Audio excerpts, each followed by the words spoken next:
Hey, this is James checking in Berlin. Okay, just going to run you through a couple of travelling tips. Anything that I've missed out or anything you think of as well, just drop me a message and I'll be able to help you out. Okay, so the first thing I'm going to recommend, get a notepad. As you're more than likely when you're driving around and you need a cab, they won't be able to understand English, but they'll be able to read it. It's especially common in Asia, so make sure you just carry around a notepad and a pen and just write everything down. It's so much clearer and so much easier. Next, in the same kind of vein, I recommend you get, as soon as you get to your hostel, get a business card of the hostel.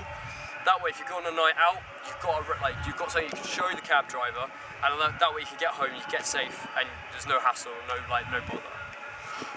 Haggle as well on everything, especially in Asia. Not so much in Europe, but especially in Asia. Vast majority of the time, they'll offer you some ridiculously overpriced price. So go completely the other way and ask for a ridiculously cheap price. Meet in the middle, and then as soon as you're kind of happy with the price itself, get the cash out, and just as soon as they see the cash, vast majority of the time, deal is done. If not, you might need a little bit more work. It's just practice, but just don't be afraid to haggle. It's part of the fun. It's part of the banter that comes with travel.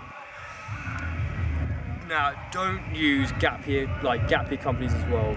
Vast majority of the time, they're a mega rip-off, and they're owned by Western companies like Thomas Cook and TUI Travel that just rip travellers off. You can do it by yourself, much cheaper and much easier. I used the gap year company to go to Australia. It was a waste of money.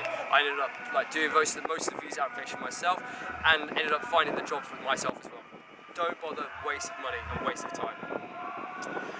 Get a hostel as well that does a free breakfast. Nothing worse to start the day than having to try and find your own breakfast. Now also, split your money. Don't keep everything in one place, and also have $50 in reserve just in case your money gets stolen. US dollars is the best thing to carry because they can be transferred anywhere in the world, and it's just a $50 bill to keep it in your bag and keep it that way you've got a bit of a backup just in case you need it. Now, also the cheapest hostels are normally what I've found are the ones with the best quality people. So whenever you look at a hostel world, hostel bookers, or any of these other websites, just go with the cheapest and you won't regret it.